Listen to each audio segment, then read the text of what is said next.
Listen to this week's episode of Lifting All Ships where I talk to Jerri, the sailor, Instagram influencer, and overcomer of addiction. She is the epitome of rising from the ashes and showing what can be done when you face your personal challenges and thrive. Looking forward to sharing this conversation. I hope you enjoy it. Let me know your thoughts and make sure that you like and subscribe to never miss an episode again.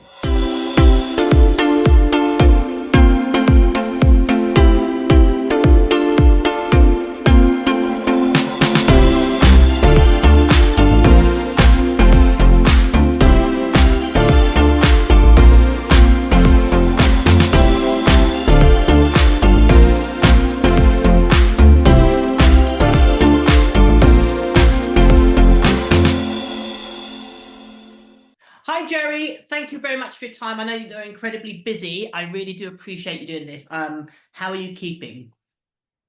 I am keeping quite well, Kamal. Thank you for asking. I do have a busy life, but it's full of, honestly, everything I ever dreamed of and all of my passions, and so I have nothing to complain about. That's amazing. That's amazing. So obviously, our paths essentially crossed last week, sort of more formally. Obviously, I follow you on social media. So Jerri is a huge social media influencer, primarily on Instagram and TikTok, under the handle Jerri the Sailor. I'm really intrigued as to that. But we crossed paths on. Yeah, we crossed paths on the chat that was organised by Joe Rosie Huffington, which is she's now. I think we were the second one. Where it was a coming together of different people, different trainers that are obviously prominent in the industry to talk about methodology and discussion about tools. And there is so many things that I wanted to ask Jerri about that she just the throwaway comments that she made in that chat. And I reached out to her on social media and said, would you be willing to come on the podcast? Hence this conversation. So let's just jump straight into that point then. So how did you, obviously there's been a, should we say, how should we put it tactfully? There's been a load of stuff that has happened since the chat. There's been lots of ripples and waves and tsunamis that have happened since the chat. So from your perspective, your unique perspective, first off, what made you partake in it, and how do you feel it went? In regards to the chat that we had, I think it was the chat too. Mm-hmm. So I felt like I was sitting there with a group of people that all cared a lot about dogs and a lot about their careers, and I think that that's a positive.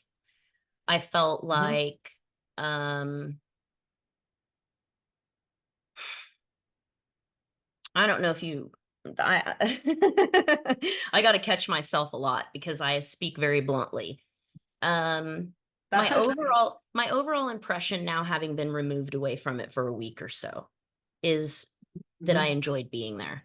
And what came out of Mm-hmm. it was more conversations for me that were more nuanced and in depth with people that I wanted to have. So I think that's a positive. Um, Yeah, what I absolutely. what I think is a hang up for me, let's say that, is the circular conversations. I don't Mm-hmm. want to Mm-hmm. participate in circular conversations. And what I mean by Yeah. that, tools is a circular conversation. Mm-hmm. It just is because people are at different Mm-hmm. places, they have different experiences. Ivan is obviously, a world champion. Like it's there's no arguing over whether or not he can train dogs or you can train dogs or so I think that the conversation is a bit circular and I for one would like to move past it because I think that a lot of this conversation would not need to be had if we talked about what I perceive to be a greater issue and that is delivery methods. So Mm-hmm. we put ourselves in positions as trainers to tell everyone that we are relationship coaches and that we're working on Mm-hmm. relationship. And then we act as service providers and not relationship coaches. So I took it upon myself a couple years ago to put my money where my mouth was and to just stop seeing people in person. Do I think that every trainer needs to do that? No, because that would be weird. There's tons Mhm. and tons of reasons to have in-person training, group training. Like Mhm. those are vital parts of our community. But when we're having conversations about tools and things like that, we're talking over everyone's head. We're Mhm. having Harvard level conversations with kindergartners. And I'm not saying that as a patronizing comment to the clients or the listeners. I say all the time that I'm a kindergarten teacher. That's what I do best. Mhm. I'm not a sport Mhm. dog trainer. I'm just a pet dog trainer.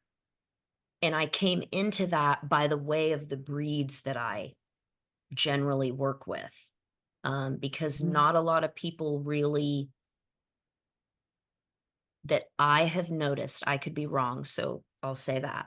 I haven't really noticed a Mhm. lot of people that would be more leaders in the industry that have pit bulls or that work with pit bulls, and they're out there, and Mhm. all of us have had clients.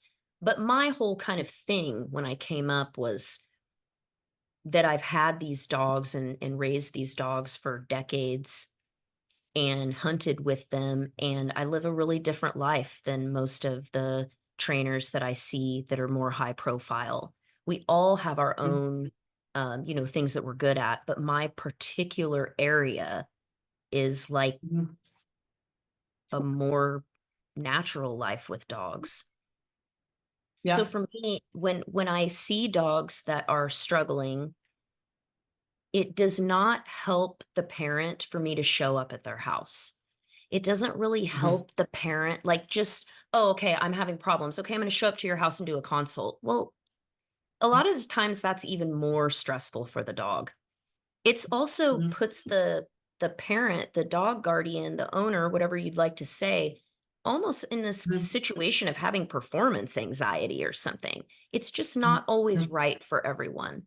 So what I did was Mhm. I developed a hypothesis, essentially, that I would take Mhm. the principles that I learned in recovery and helping people recover from alcohol and drugs, and I would try to infuse that into what I was doing with my clients by talking to them every single day. So I Mhm. don't see them, I don't put my hands on their dog, I teach them what I know, and I ask them to do the work, and they do it in front of me on the camera. They don't even have to be there at the same time. They can look at it at 4 o'clock and I look at it at 9 o'clock. It's a completely, completely, completely different system. Well, when I first started Mhm. doing this, no one cared. Like, I wasn't anybody. Mhm. Why would they care? I Mhm. just popped out kind of from the vet med world, which is where I was for 20 years before becoming a full time dog trainer. And then I was just, like, there and, like, saying all this stuff and dancing around and being crazy, and it was difficult for people to take me seriously, and I get that, but this is who I am. So let's so many things there. I want to like just break it down. So Yeah, yeah, sort of obviously our paths cross with the chat, and I agree with you. I think that the conversation needs to be bigger. I think we need to step back. And the point that I articulated, or hopefully that was, if we had a way of dialoguing with, dog owners, guardians, whatever you want to call them, however you want to label them, and we educate them, had conversations with them about how to meet their dog's needs and effectively improve their relationship, the conversations about which approach you're going to use would become null and void.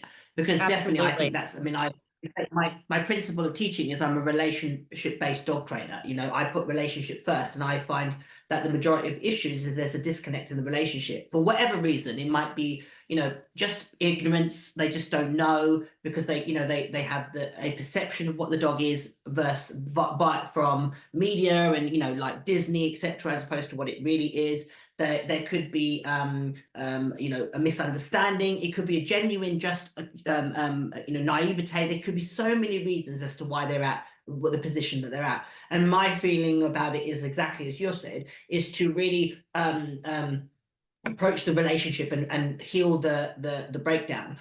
I think we've gone down this road of teaching a dog to sit and down, etc., which is absolutely, I understand, and that's what I do. I'm a competition trainer as well. I get that. But actually, the vast majority of people, they're not interested in that. There's a disconnect between them and their dog, and there's something that's gone seriously left. And I think that's where we can get them back to just going, let's look at the world from the dog's perspective.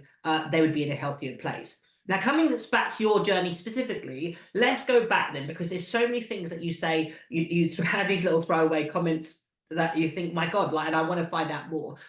Tell us a bit about who you are, what you do, and where you come from, essentially, then. So for people that don't know you. For people that don't know me, I come from a very, very long line of historic dog trainers. And I just don't, it's just not something that I mean, I do talk about it. I share about it. Um, it's really important to me to tell that story because I'm an African American, and it's important for other Black people in this country and everywhere to know the contributions that we've made to this country. So that's the first thing that everybody needs to know about me, is that I'm the granddaughter of William Ashe, who was one of the most renowned gun dog trainers, hunting guides in the South in the 1950s and 60s. Yeah, so he passed away when my mother was young, and my mom gave me up for adoption when I was a baby. So my parents adopted me when I was 3 days old. My dad was an officer in the Marine Corps, so we moved around all over, and I've lived in different places in California. I'm from Georgia. I've lived in Japan. Well, So for those, obviously, Georgia's in the south of America. It's the south yeah, part of America. Georgia's in the South. Yeah. When you think of like And the there's historic a South, lot of that's it. history. Yeah, and I was going to say, with Georgia culturally, it's got quite a lot of a rural, a huge rural community. Obviously, there's a largely a Black community, so it Mhm. puts a lot of different dimensions to the dynamics in that country. I'm sorry, in that state specifically, in comparison to, say, like Florida or New York or California. It's a totally different That's right. landscape, isn't it? Yeah, That's yeah, right. Yeah. yeah. So Georgia is known for what's called quail plantations, which are converted plantations from slavery that were remade Mhm. into multi-million-dollar hunting lodges. So the irony of that's a little bit Oh, funny. But the yeah, really cool yeah, part yeah. of that story is that I didn't know my family until I was 20, and I was already a dog trainer. Oh, wow. So, I did not wow. know So that. Mhm. I became a that was dog your trainer. lineage. Wow. When I found my mom, So she asked me what I did. it's literally in your DNA. Yeah. She asked me, "What Wow. do you do? What do you do?" And I said, "Well, I'm a vet tech and a dog trainer." And she just was very, very quiet. She didn't say anything to me. And I thought, well, that must have not been very impressive to her.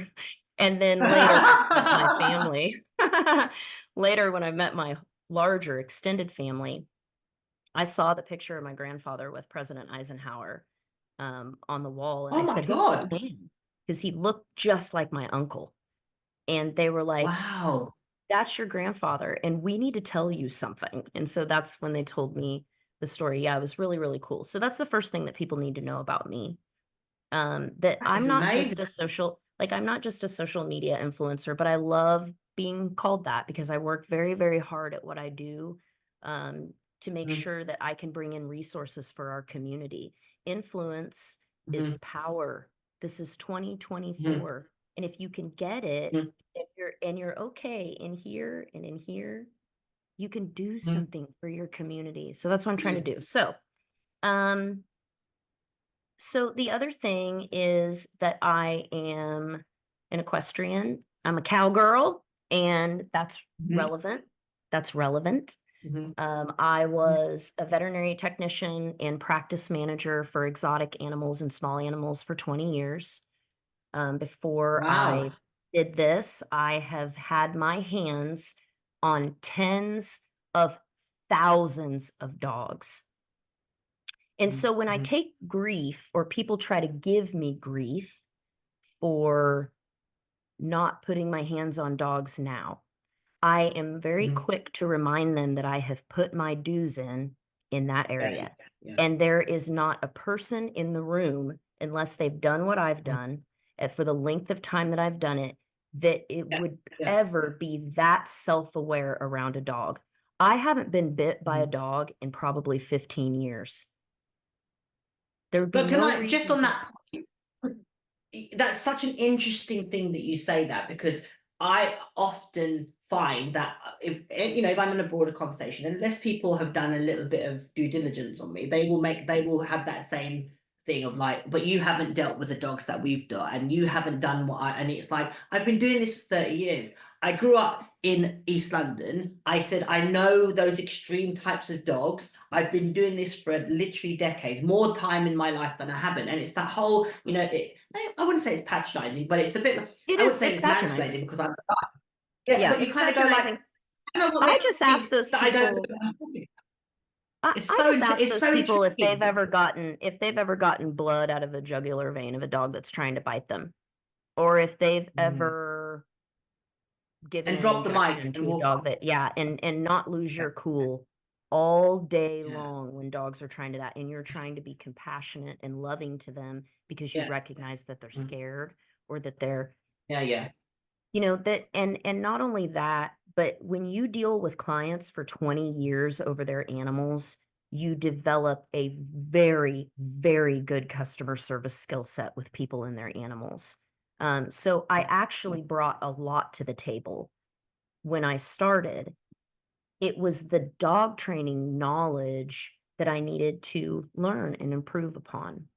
And so I was Mm. lucky to have found Denise Fenzi, and we're very, very good friends. And she is a wonderful mentor to me, and has just really, Love we Denise. don't really talk about dog training that much. We talk about developing ourselves as people and how to Mhm. be really good stewards of our community. But the interesting thing that happened in my relationship with Denise was that my training changed.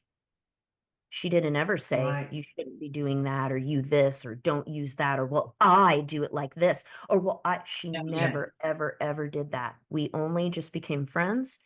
And then she offered me any resource that she had, she offered it to me for free, for nothing. She offered it to all of Ah, my trainers. Every wow. single person I've ever sent to her, she gives them free stuff. I know she probably don't want people knowing that, but she Mm. does. And so what happened was I Yeah, had an Denise example is a set for very, me. very special person. A very, Mhm. I think Denise has, I mean, I've known Denise since, well, she started Fenzi, and she approached me. I think we crossed paths on, no, we'd been in the same places, but never actually physically met. And she reached out to me to come on board, and she has absolutely pioneered what she does, and she has bore the brunt of a lot of Mhm. criticism and really, really, really vile things. And obviously, you know Denise personally, you know the things that she's endured, and yet she still is able to turn up in this world and Yeah. operate the way that she does. I just like, I tip my hat to, because that is phenomenal. So shout out to Mhm. Denise. So when you Yeah. went from being a vet tech, and you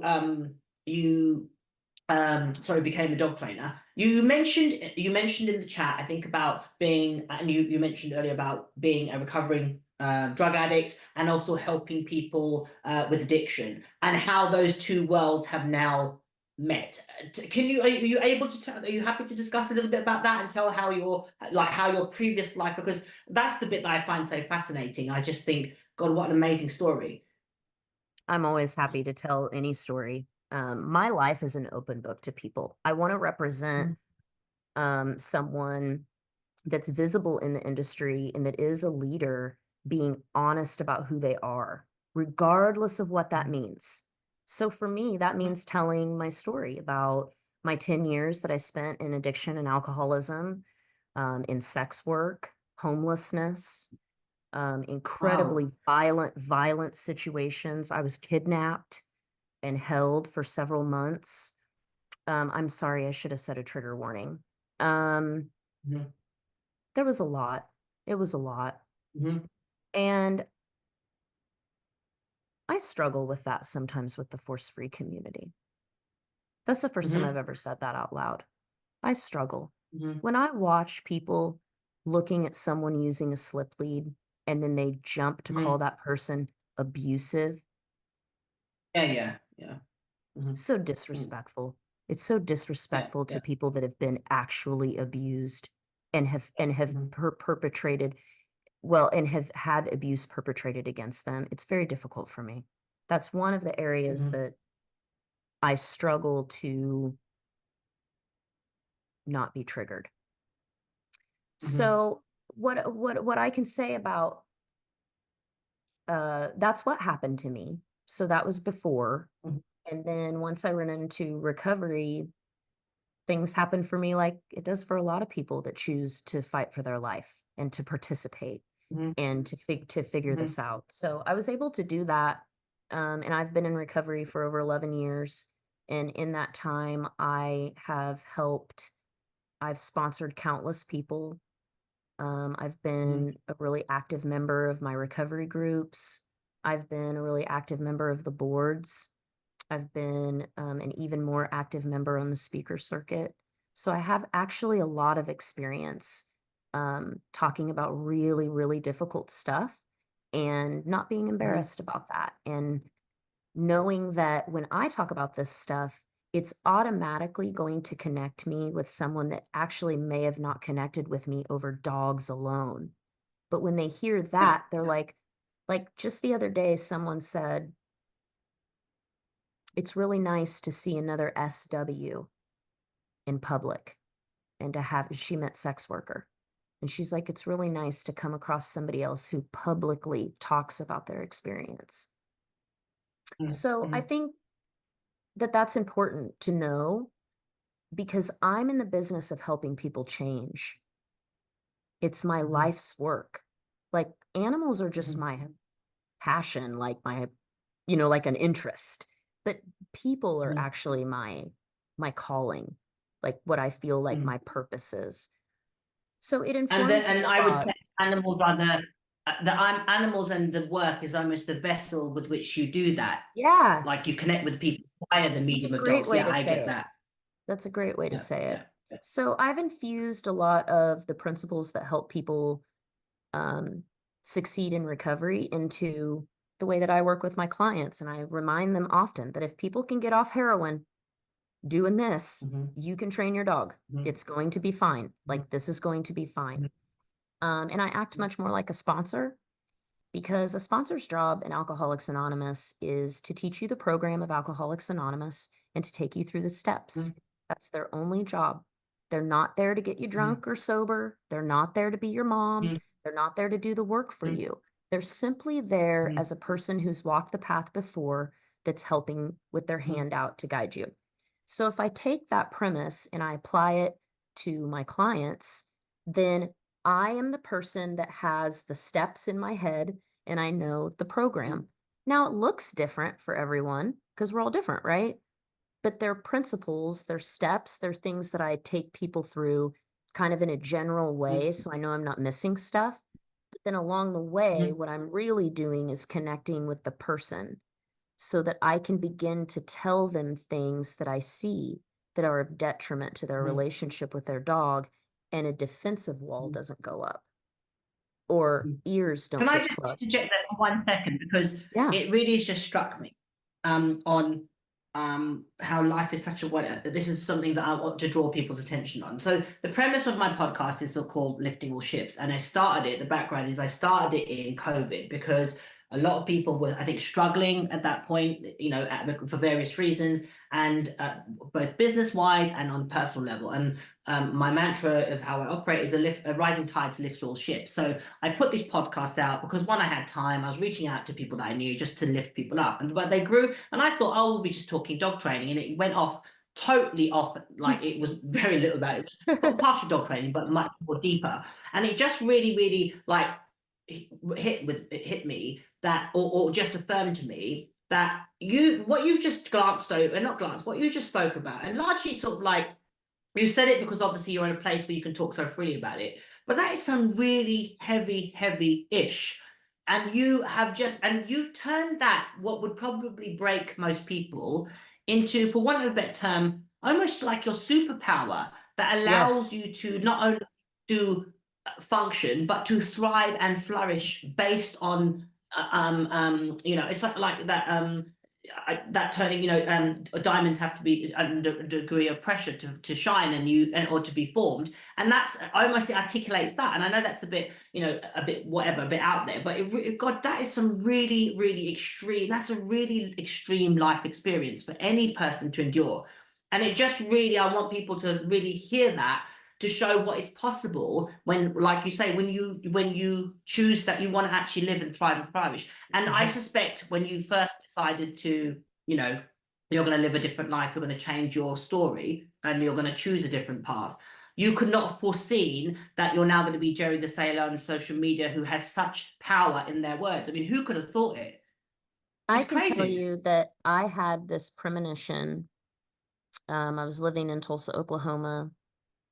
Obviously, Tulsa Pack Athletics is my business. Yeah, yeah. And I was on my lunch break and I had to take a little package. I was a practice manager at this exotic animal hospital, and I had to take this little package to the mail depot. And I Mhm. was sitting in my vehicle and looking out over in the just a grocery store parking lot, but it was elevated. And so there were trees that grew up on the edge of the parking lot. So I'm sitting like eye line with the top of the trees. And I'm kind of spacing out. I'm thinking about my life.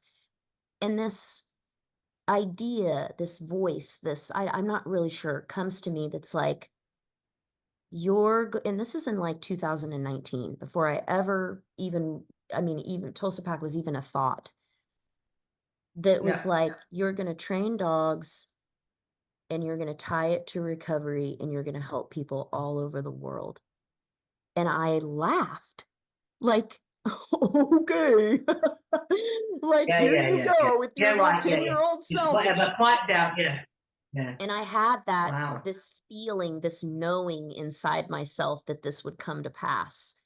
And it seemed, silly and stuff, but I just kept working towards it, because I knew that what I had taken from the world during my addiction was going to take me decades to pay back.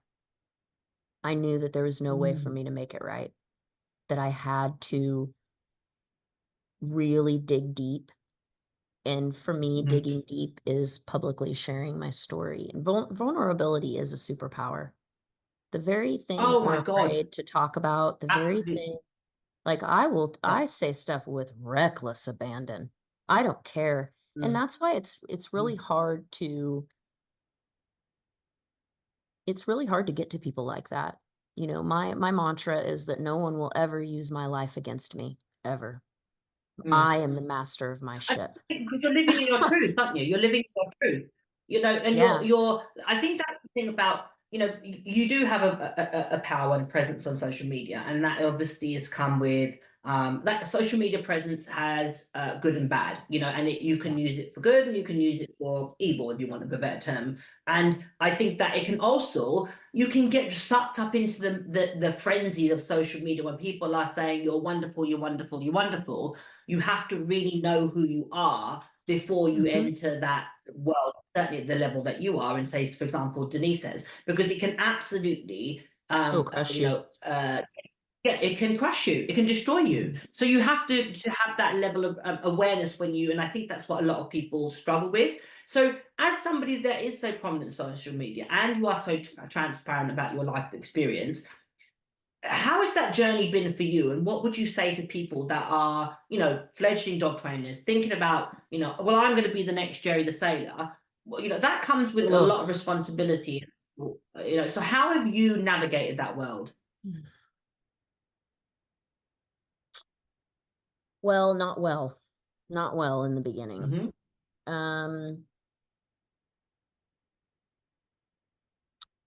I have a tendency to blast into things and worry about what's going to happen later. Just Hmm. let everything fall where it's going to fall, and I'll deal with the consequences when I have to deal with them.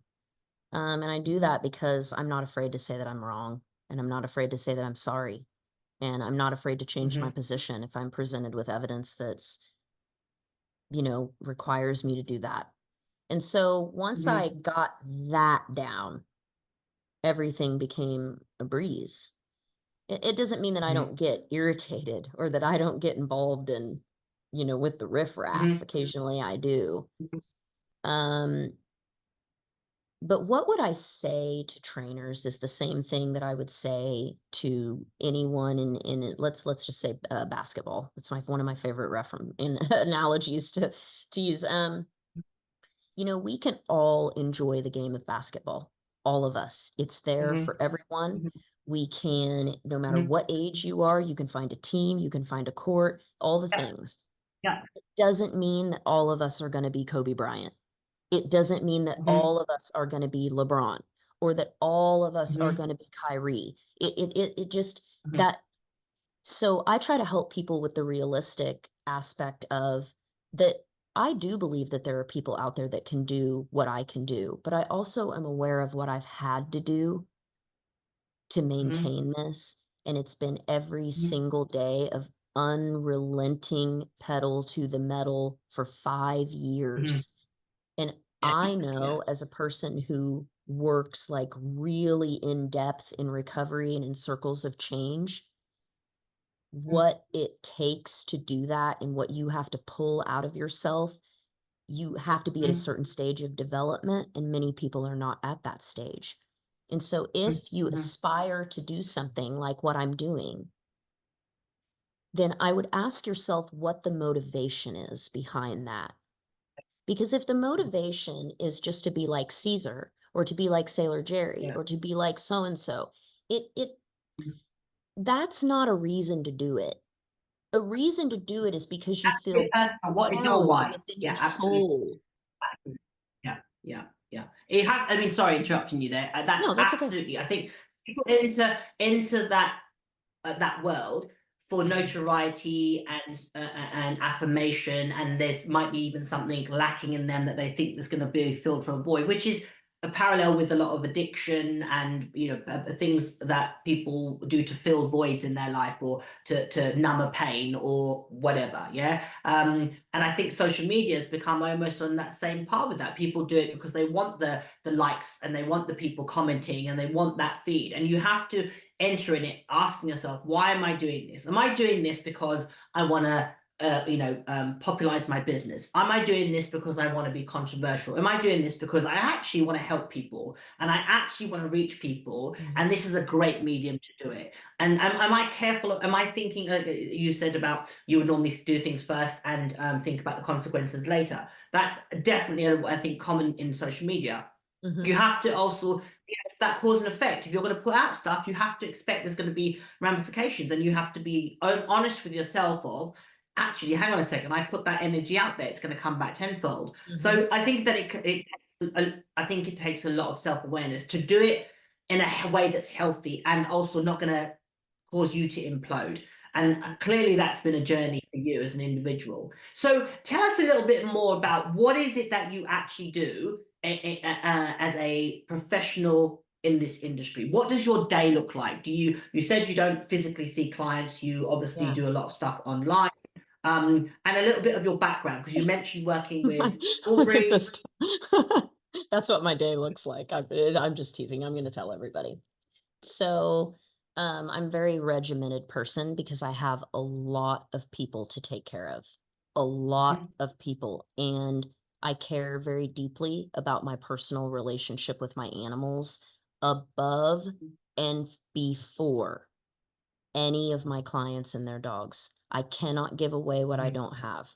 I spend Mhm. hours a day outside Mhm. with that big ass dog over there, making sure that we're doing all the things so that when I sit down with my 15 clients a day, which is typically what I'll have, Mhm. I know that they're looking at somebody who is walking the walk, period. Yeah. Like, I already did my stuff for the day. Did you? Are you ready? Yeah. Like, Yeah. what'd you do today? I want them to know Yeah. that I'm in this with them. So my day looks like this. In the morning, I take my kids to school. That's my most important job before being a dog trainer, before being everything is I want my children to know what it's like to have a stay-at-home mom. My son did not Mhm. know that I had a job until 6 months ago, my youngest son. He asked for something and I Wow. said, no, we don't need that right now. And he goes, Mom, you need to get a job. His perception of me was that I didn't even have a job, which is insane given everything that I'm Yeah. doing. And that just made me feel so good. Like I just, oh, Yeah. my heart melted. So I take my kids to school. And then I take Enzo to one of the places that we go directly after that so I can make sure that he has everything that he needs for the morning. And then we do a little bit of decompression when I get home and I start working on social media. I work on social media for a couple of hours until I have my office hours. I do consults. I meet with my students sometimes if they have things that they need to talk about on Zoom. But it's just a block for me to have office hours. I also see my students at that time. So I have probably 6 or 7 students in my open-minded approach apprenticeship, which is like a small group. And then I have one VIP apprentice right now. When I'm done with that, I generally will do some other content creation stuff, like we all do, just filling in the blanks of what I needed to do for that day. I pick my kids up from school. I talk to my clients, which takes me about 3 hours, about 2 to 3 hours, depending on what they have. And then I go to the barn every single night and train and ride my horse and shoot footage of my daughter. And sometimes we're at barrel Yeah. races. And I also have a Yeah. goat that I train and that I love. And I have to make time for him too. So when I said Yeah. that earlier, that I'm like the real deal, I didn't mean because I'm winning national competitions. I meant Yeah. Yeah. because I'm like a real animal person. Like my life is Yeah. devoted to taking care of my animals and working on myself through that. And so it does take up a bulk of my day. But I want you to notice that, did you notice all of the stuff that I just named off? That's every day I do all of that. I feel like I also have spare time. I talk to my friends. I answer 300 messages a day on Instagram. I have all this time and I see 15 people every single day. Wow. That's Wow. that's a little different than how we're normally doing it. And I don't spend any money driving around the city. I don't waste a Wow. bunch of gas driving around doing in-persons. I don't have to account for time driving that I'm not going to get paid for. That's all out the window. And I also am very, very, very inexpensive. So I figured out how to manage all this and build all this out into this massive thing that services the community. So me not putting my hands on dogs, the trade-off for that is this. Yeah. Yeah. The life And that I you want think to that's lead. a So, okay. massive, So on that, massive trade-off. yeah. Yeah. So okay. So what clients would you help? So I'm going to play devil's advocate. I don't know, a reactive dog. I need to get you here, Jerry. How can you possibly help me online? Because this dog, you need to see my dog. My dog is so different from everybody else's dog. You need to come to me, or I will come to you, but you need to set eyes on this dog. What would you do that's so different and unique then? Yeah, so that's a great question. And I did have people ask me that a lot in the beginning. I got a lot of pushback from trainers. I got pushback from clients. I don't get that now because it's been going on long enough and I've shown it long enough where people don't really ask that. But I do occasionally. I'm thinking of one client that just graduated, and I'll tell that story. She has a reactive dog. She's been to several trainers. She's just kind of spinning her wheels, kind of thing. And this is a large dog and pretty severe reactivity. And she said to me after about a week, she said, I just don't understand how me throwing food on the ground is going to ever fix this. And I just lovingly reminded her that it is statistically impossible that her dog is the only dog on the face of the planet that cannot be helped with these methods. It's not possible. There is no way, and I'm not saying every dog is trained the same. That's not what I mean there. What I mean Yeah. is, Yeah. I will not be told that something that I know and I have seen work is now suddenly not going to work for you in this small little for all these reasons that you're giving out. So I said it, you know, obviously a little more diplomatically than that to her, but I told her this. I said, why don't we think about it like this? Why don't you give me a little bit of time and we're going to build these skills in that we're working on. Okay. And along the way, you can vent to me that you think this shit isn't going to work. And I won't take it Mm-hmm. personal. I'm going to read you the message that she sent to me today. She just finished training and it was beautiful. It was like, Mm-hmm. I can't say to them, oh, it's going to make me cry. I can't say to them what my sponsor said to me.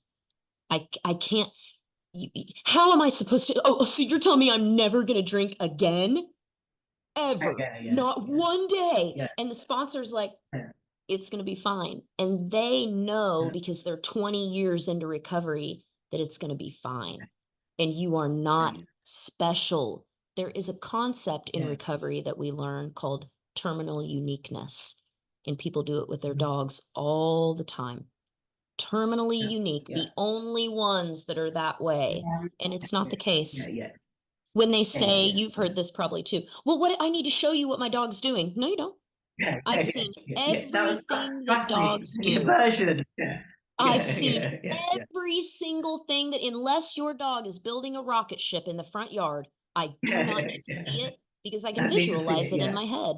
Right. So she yeah. sends me And this if today. he's building a rocket ship, I want to buy it. Yeah. If that's the case, let me buy it. Yeah, okay. Um, well, I'm gonna have to find it first. So her name's Megan. She's really sweet, and I would say, and she would definitely be okay with me saying this, but she is one of the more, I wouldn't say difficult clients that I had, but for I thanked her for calling me to task because Interesting. she made me reach deep, deep down inside of myself to figure out Yeah. how I was really going to help this person. Okay, I finally found out. I'm so sorry. She made me reach deep down inside of myself to cut my bullshit because my Yeah. immediate response is to light somebody up when they don't listen. I Yeah. know this Yeah. about myself. I Yeah. know this about myself. That's why I never, ever, Yeah. ever used e-collars because I know how Yeah. I am. And until I could Yeah. develop my character to not be out of control, I knew that Yeah. certain things are not an option for me. And so Yeah. I liked that about Megan, that I have another client, her name is KB and she's an influencer. She has a wonderful account called Cappy Bears where she teaches about her little cat. And Mhm. she was tough for me in the beginning. And now she's one of my good friends, you know, like because she made me figure out how to talk to someone who at that moment could not receive what you were saying. Just couldn't. And Megan, Wow. weeks ago, she couldn't. So today she said, I wanted to share something that happened last night with Loki. We were in the small grass field area that I told you we sometimes play and train in. And I decided to do some Mhm. training with her, sent her with me because she loves it. We switched directions at one point, and I notice she's staring at something. So I look to see what it is, and there's a lady and a dog walking. This lady and dog had to have at one point passed by us due to where we were at and how the neighborhood is laid out. Loki didn't react, which is great, but that's not the part I was happiest about. We were both so Mhm. engaged with training each other and having fun training that neither of us even saw this lady and dog walk by. So in It's that amazing, isn't moment, it? I go back to when she says, I just don't see how this is going to work. And I Yeah. remember that. And I remember the next person that says that to me, I'm going to have love for Yeah. them. Yeah. And I'm going to remember Yeah. Yeah. Megan. And I'm going to be like, you Yeah. just hang on to that person. You just hang on. Don't let them go. Because what Yeah. happens in those moments is the general response when confronted with something like that is most likely most people are going to get defensive. I used to get defensive. Well, it's going to work. I mean, like I Yeah. wouldn't Yeah. maybe go that far, but I was doing it and it was not helping Yeah. my clients. It was not. Yeah. It was pushing them away from me and putting a wall up in between me and them. And that is the last thing somebody with a reactive dog needs. You were going to And ask me. don't you find though, sorry, just on that point, just talking about, I always feel about our role. It's such it's intimate. It's really, you're in such a Yeah. privileged position. It is it's quite an intimate process because people are going to let you into parts of their life, and you will inadvertently, depending on how closely you work with them, you're going to go into tread waters where you're thinking, Jesus Christ, this is not about dog training. There's a lot more going on here. You are in such a privileged position, Mhm. and you really need to be thinking about engaging with them in a way that is compassionate and is respectful, etc. Sometimes you need to say to them, I'm not there to do the work for you. You need to call them out and say, like, this is your choice, you're at a crossroads. Sometimes you need to be the shoulder to lean on. Sometimes you need to, be the motivator. Sometimes you need to, like, say, you're not putting, call them out, whatever the case may be. You need to be all those things. It's such a diverse role, isn't it, really? And I think that certainly fledgling dog trainers, they focus so well the mechanics, which is important. I absolutely am not belittling that, about this is how you teach sit, this is how you teach it down. Yeah, absolutely. You need to know the technical stuff. But what really is going to make you excel in this role is you have to be able to connect with people, and you have to be, and that only way that comes from is allowing yourself to be vulnerable. And as a person, like my own personal journey, at one point when I first started training people, I was so like in my own head about what I was doing. I just didn't, and it was only life lessons that, and taking past experiences and allowing yourself to be vulnerable, that has brought me to where I am now, where I can relate to them. I can be, I can empathize, and I can look at it but I think that's just life experience, isn't it? And I think sometimes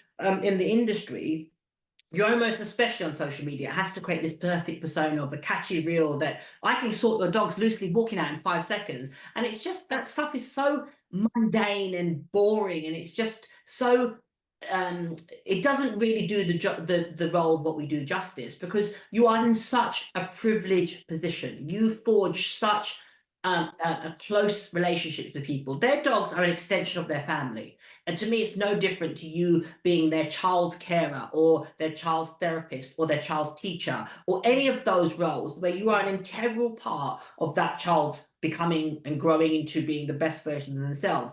I feel the same about being a dog trainer at times. We are in such a privileged position, and being open and it's moments like that that make you, that are reinforcement, isn't it? Really, that keeps us going, really, and going. You know what? And that comes with time and age, doesn't it, Jerri? And wisdom Mhm. that really only life can give you. Yeah, the most reinforcing things to me are not so much the dog. How do I explain this? The most reinforcing thing to me is seeing the person make good on their commitment. When we get to the Yeah, end and I'm like literally talking to a different person than I started, and they yeah, have yeah, confidence and they get like, okay, yeah, I can handle this. I can read body language. I can respond. I can redirect. I've got these skills built in. yeah, I understand yeah, generalization. Jerry's explained yeah, it. We've talked yeah, about it in depth. I know all of the things yeah, that I need to do. I just need to keep practicing these principles. That to me yeah, is the ultimate. When yeah, somebody is empowered to move forward without me, that's when I'm like, yeah, oh, now I do have yeah, aftercare, and I have all these things for people to stay connected, so that they're not just like, yeah, there's my oldest son, so that they're not just dwindling, just going out into the ether. Like, there's support for them. mhm, But that's the mhm, goal. And I only work with behavioral cases. I mhm, never, ever, ever bring up obedience. We never talk about mhm, sit or down, ever. I yeah, don't yeah, even remember the yeah, last person I said, now make him sit. It's just not yeah, something that I focus on. I focus on a lot of mhm, differential reinforcement. mhm, I focus on play.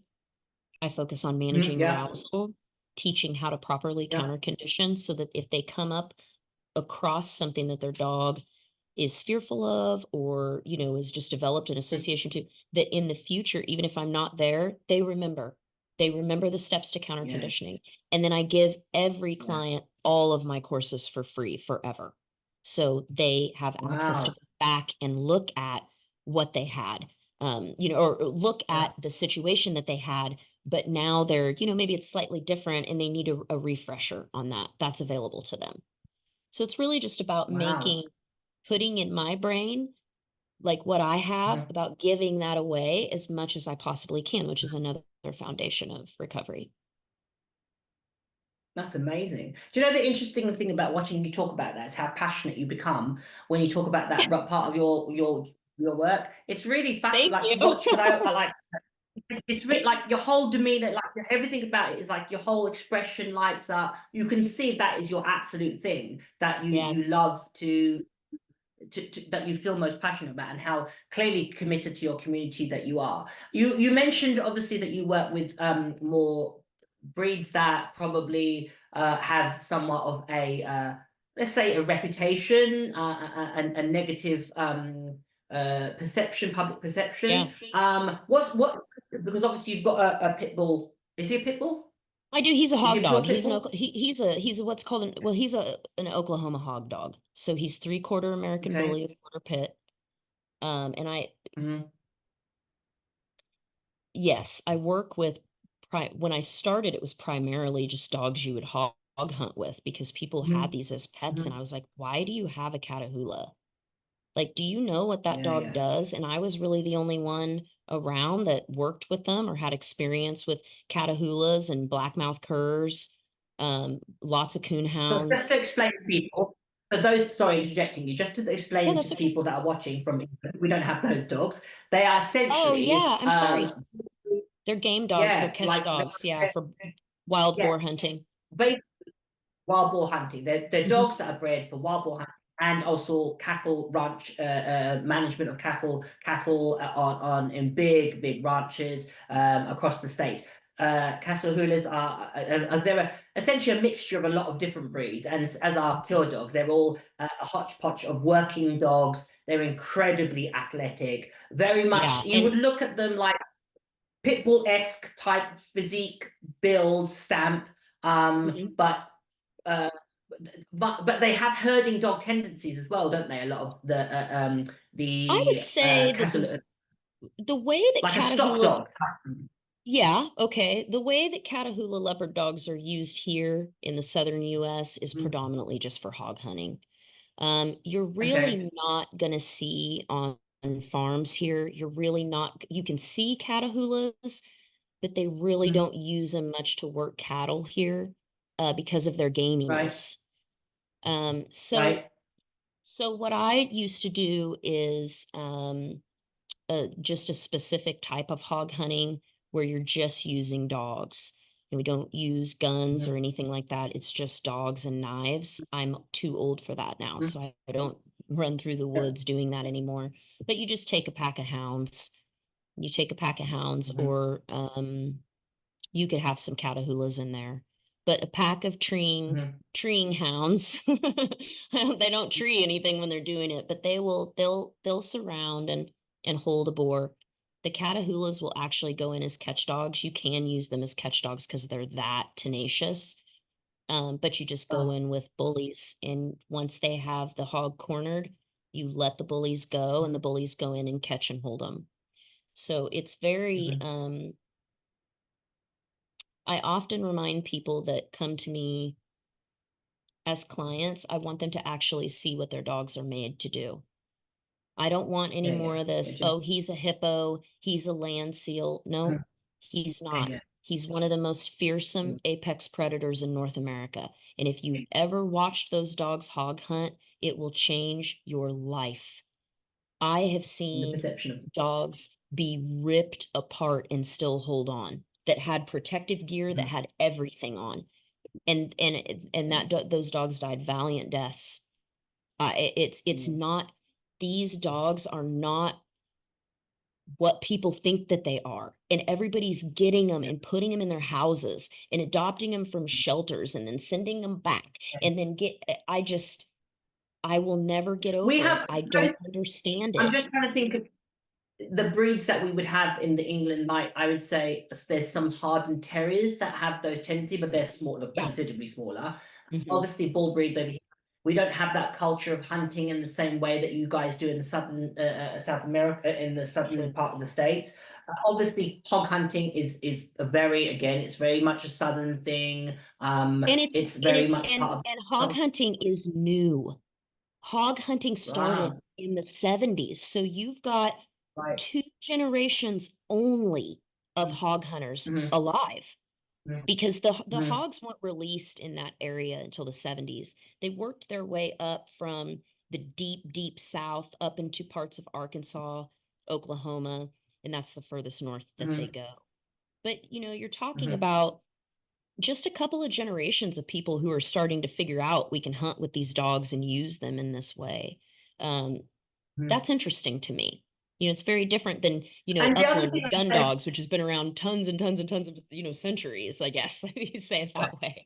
and I suppose the point of, obviously, because our culture is very different, Yeah, we don't have those types of dogs, but we have dogs definitely that are bred to do a job, a vocation, that are in the wrong environment for them, and that's essentially the point right. that you're talking. Yeah, You yeah, know, the dogs absolutely. that you are talking about are probably the extreme end in comparison to, say, obviously we have the same issue, but you could question whether there's the same intention, like a border collie, a farm bred border collie in a Sure. domestic home.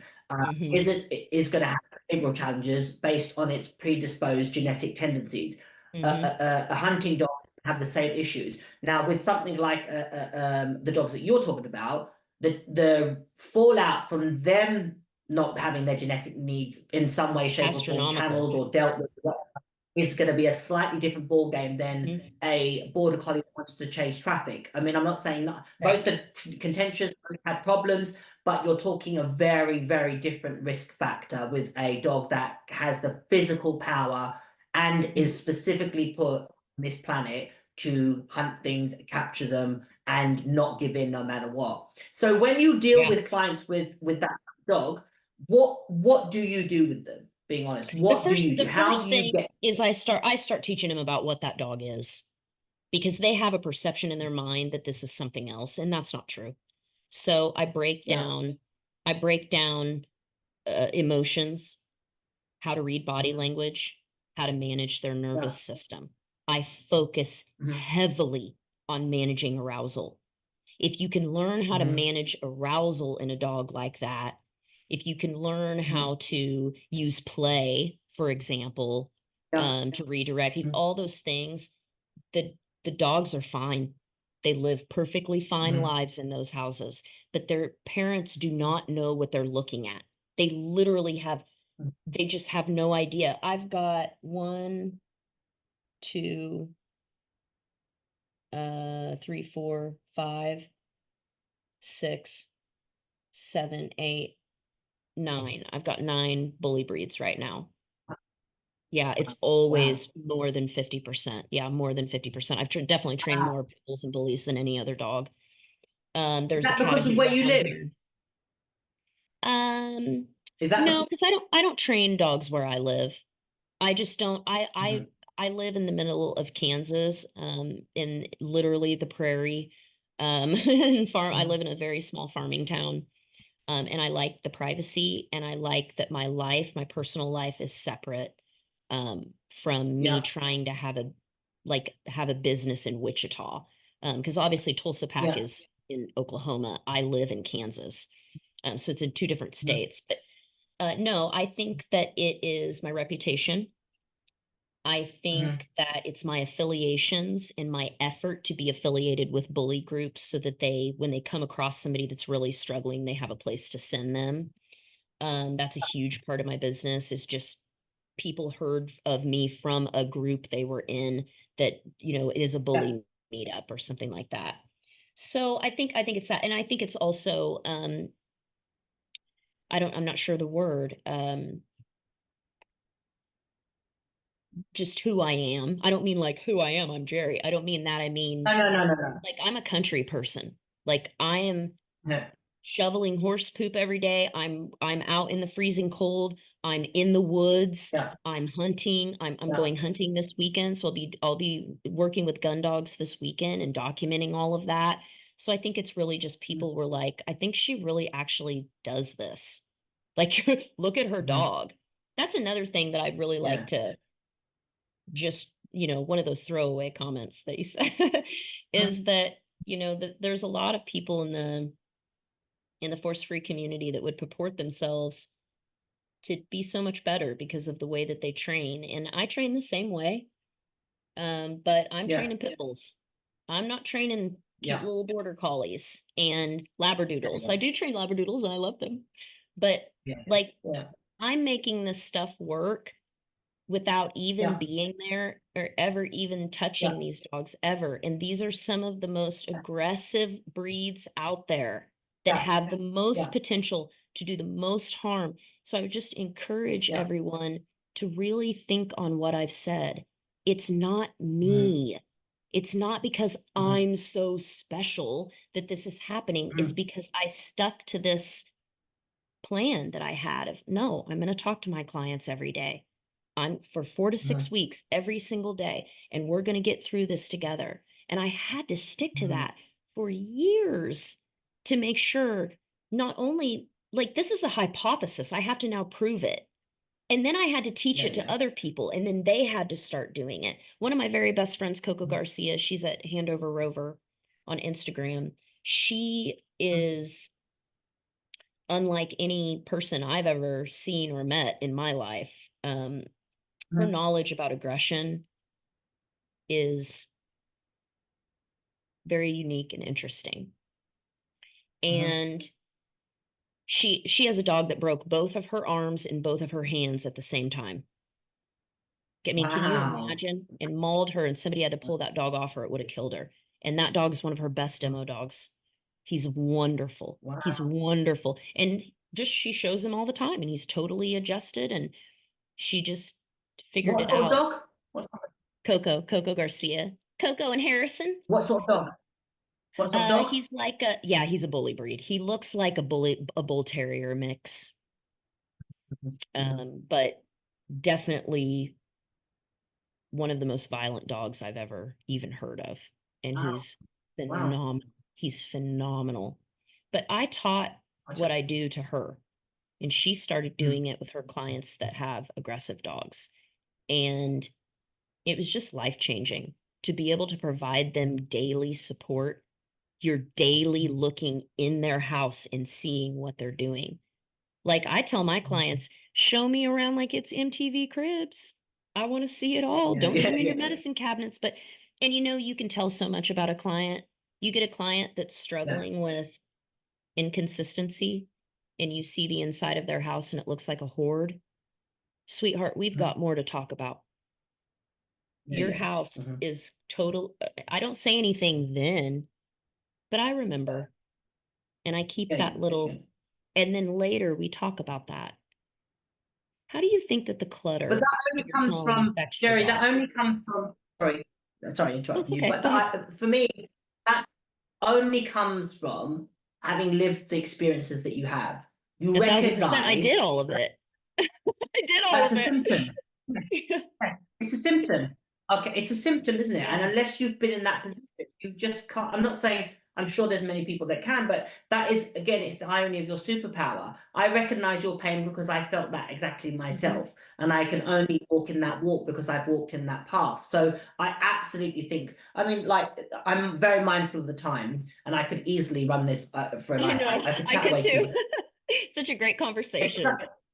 yeah, it really is, and it's so interesting to hear you talk about one your life experience, two your lived experience and your work that you do, and how it's that whole thing. Everything that's happened to you has brought you exactly where you need to be. Because the thing that I would say is that you're only observing you on social media, and the tiny snippet of obviously now this interaction is you are absolutely walking the walk and talking the talk, and continue to do what you are because it's incredible. Like the movements that you are making, I don't know whether you know or whether you feel it, but there is something really, really quite staggering about what you are doing and the place that you've come from. It's amazing. And the fact, to be blunt, that you look a little bit different from the norm, the convention, what is expected, I think is It's great. absolutely It's amazing. great. Amazing.